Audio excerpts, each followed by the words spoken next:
اللہ الرحمن الرحیم نحمدہ ونصلی علی رسولہ الکریم۔ حدیث کا عنوان ہے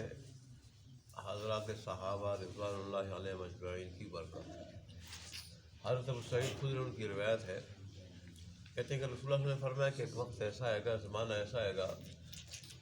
کہ لوگوں کی ایک جماعت جہاد کے لیے نکلے گی، تو وہاں پھر وہ ایک دوسرے سے پوچھیں کہ کیا ہے تم میں سے کوئی ایسا آدمی ہے جس نے رسول اللہ صلی اللہ علیہ وسلم کو دیکھا ہو ایمان کی حالت میں، یعنی صحابی رسول کوئی ہے آپ میں سے؟ تو جب وہ دیکھیں گے ان میں میرے صحابہ میں سے کوئی موجود ہوگا تو اللہ میرے صحابی کی برکت سے وہ شہر وہ قلعہ مسلمانوں کے ہاتھ فتح کرائے گا، اور مسلمانوں کو صحابی کی برکت سے فتح نصیب ہو۔ یعنی پھر اگلا زمانہ آئے گا کہ اس زمانے میں پھر ایک لشکر جائے گا جہاد کے لیے، وہ پھر ایک دوسرے سے پوچھیں گے آیا تمہیں کوئی ایسا آدمی ہے جس نے رسول اللہ صلی اللہ علیہ وسلم کے صحابی کو دیکھا ہو، یعنی اس کی صحبت اٹھائی ہو؟ تو وہ پھر دیکھیں گے تو ان میں ایک ایسا آدمی جس نے رسول اللہ صلی اللہ علیہ وسلم کے صحابہ کو یا کسی صحابی کو دیکھا ہو، اس کو صحبت اٹھائی ہو، یعنی تابعی موجود ہوگا، تابعی جس کو کہتے ہیں، تو اللہ اس کی برکت سے وہ شہر وہ قلعہ فتح کرے گا، مسلمانوں کے ہاتھ سے فتح کرے گا، ان کو فتح نصیب کرے گا اللہ تبارک و تعالیٰ۔ اسی طرح رسول اللہ نے فرمایا کہ پھر اس سے بھی اگلے زمانے میں جب اس طرح لشکر جائے گا، وہ ایک دوسرے سے پوچھے گا کیا تم میں سے کوئی ایسا آدمی ہے کہ جس نے ایسے آدمی کو دیکھا ہو کہ اس نے رسول اللہ صلی اللہ علیہ وسلم کے صحابی کو دیکھا ہو، یعنی کیا تم میں تبع تابعی موجود ہے؟ تو وہ جب دیکھیں گے تو ان میں تبع تابعی موجود ہوگا۔ اللہ تبع تابعی کی وجہ سے اور اس کی برکت کی وجہ سے جس شہر پہ وہ حملہ کرنا چاہتے ہوں گے، کافروں کے شہر پہ، جس قلعے پہ، اللہ اس تبع تابعی کی وجہ سے برکت عطا کرے گا، اس کی برکت کی وجہ سے فتح عطا کرے گا۔ اور یہ تو مسلم کی روایت ہے۔ بخاری کی روایت میں پھر چوتھا دور بھی ذکر کیا ہے، گویا تبع اتباع تابعین، تبع اتباع تابعین چوتھا دور۔ تو پھر کہیں کہ کوئی ایسا آدمی ہے جس نے تم میں سے جس نے تبع تابعی کو دیکھا ہو، تبع تابعی کو، چنانچہ ایسا آدمی موجود ہوگا تو اس کی وجہ سے اللہ تبارک و تعالیٰ فتح نصیب کرے گا مسلمانوں کو۔ اب اس سے آپ اندازہ لگا لیں کہ صحابہ کا وجود اس امت کے لیے باعث برکت ہے۔ اور جیسے کل گزرا تھا، حدیث کا خلاصہ دونوں حدیث کو لے کے یہی نکلتا ہے، اور میں نے اس دن جمعے میں تقریر کی تھی کہ اہل خیر حضرات کا موجود ہونا اور ان کی صحبت یہ لوگوں کے لیے اللہ تبارک و تعالیٰ کی طرف سے بہت بڑی نعمت ہے۔ جب تک اہل خیر موجود ہوتے ہیں تو شر جو ہے مسلمانوں میں داخل نہیں ہو سکتا، اور جب اہل خیر کو اٹھا لیا جاتا ہے پھر مسلمانوں میں شر داخل ہو جاتا ہے، اور سب سے بڑا شر دین سے دور ہونا ہے، دین سے دور ہونا ہے، دین پہ عمل نہ کرنا ہے، اللہ کے حکم کو چھوڑ کے خواہشات کی پیروی کرنا ہے، سب سے بڑا شر یہ ہے۔ تو اہل خیر حضرات کا وجود اور پھر ان کی صحبت، اگر وہ کہیں ہوں تو ان کی صحبت، ان کی مجلس میں بیٹھنا، یہ اللہ تبارک و تعالیٰ کی طرف سے بہت بڑی نعمت ہے۔ آج لوگ باقی ہر طرح کی مجلسوں میں تو جاتے ہیں شوق سے، لیکن نیک لوگوں کی مجلس میں، علماء کی مجلس میں، بزرگان دین کی مجلس میں، اللہ کے نیک بندوں کی مجلس میں، ان کے وعظ و نصیحت کی مجلس میں، درس قرآن کی مجلس میں، درس حدیث کی مجلس میں، جمعے کا جو اجتماع ہوتا ہے وہاں جو اللہ کا حکم احکام اللہ کے بیان کیے جاتے ہیں، اس مجلس اور مجمع میں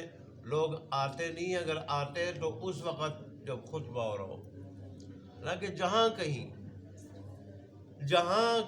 نیک لوگوں کی صحبت مل رہی ہو، خواہ وہ درس قرآن کی شکل میں ہو، درس حدیث کی شکل میں ہو، یا وعظ و نصیحت کی شکل میں ہو، تو ایسے لوگوں کی، یا ویسے ان کے پاس بیٹھنے کی شکل میں ہو، ان کے پاس بیٹھنے کی شکل میں ہو، تو یہ اللہ تبارک و تعالیٰ کی بہت بڑی نعمت ہے۔ اب دیکھیں آج کی حدیث میں کہ اللہ ایسے لوگوں کی برکت سے بڑے بڑے شہر فتح کریں گے، فتح کرائیں گے مسلمانوں سے اور فتح نصیب کریں گے اللہ تبارک و تعالیٰ مسلمانوں کو، ایسے لوگوں کی برکت۔ اس میں صرف صحابہ کا ذکر نہیں، صحابہ کا ہے، پھر تابعین کا ہے، پھر تبع تابعین کا ہے، اور بخاری کے روایات میں تو اتباع تابعین کا ہے۔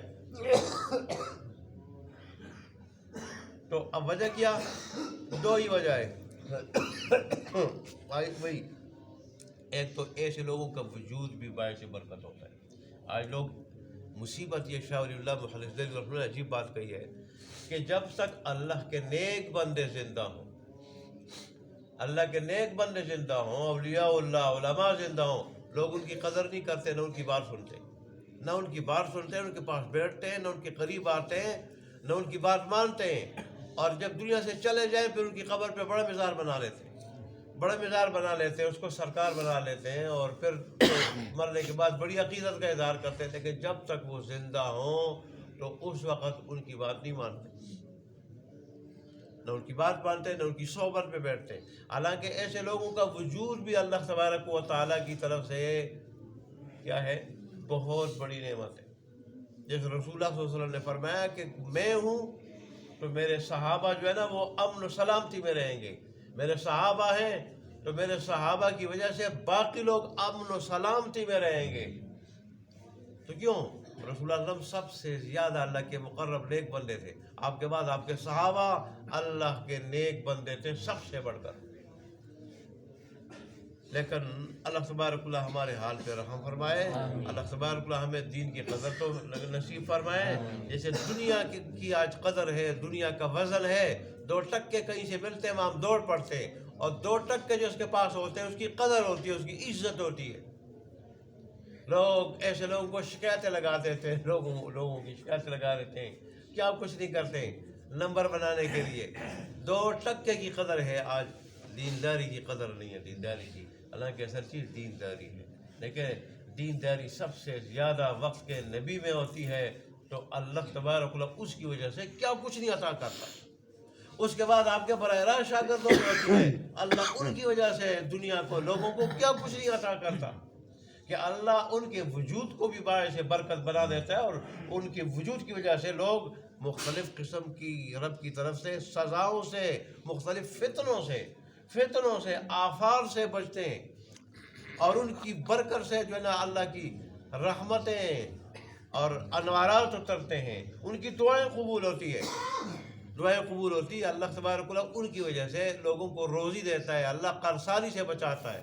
خودسالی اور قرضالی سے اللہ تبارک و تعالیٰ بچاتا ہے، اور جہاں سے وہ گمان نہیں ہوتا وہاں سے اللہ رزق عطا کرتا ہے۔ لیکن نیکوں کی قدر، دینداروں کی قدر نہیں، نہ ان کی کوئی بات سنی جاتی ہے۔ اللہ ہمارے حال پہ رحم فرمائے، اللہ تبارک اللہ ہمیں دین کی قدر کرتے ہوئے اس پہ عمل کرنے کی توفیق عطا فرمائے۔ وآخر دعوانا الحمدللہ رب العالمین۔